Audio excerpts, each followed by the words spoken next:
கான்கிரீட்டோட குவாலிட்டியை டிசைட் பண்ணுறது கான்கிரீட்டோட compressive strength அப்புறம் டென்சிட்டி.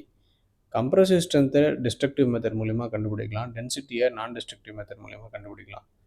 குறிப்பாக ஆர்எம்சி கான்கிரீட்டுக்கு போகிறவங்க இந்த மாதிரி கான்கிரீட்டை காஸ்ட் பண்ணி அந்த கான்கிரீட்டை லேபில் டெஸ்ட் பண்ணி அதோட ரெப்போர்ட்டை ரெஜிஸ்டர் பண்ணி வச்சுக்கணும்.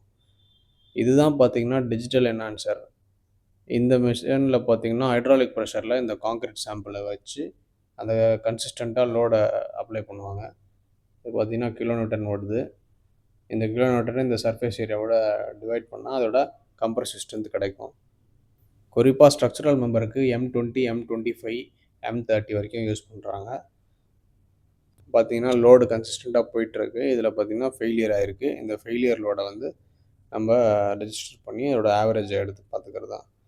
இதோட ரிப்போர்ட்டை வந்து நம்ம ரெஜிஸ்டர் பண்ணிக்கிறது ரொம்ப நல்லது ஃப்யூச்சருக்கு.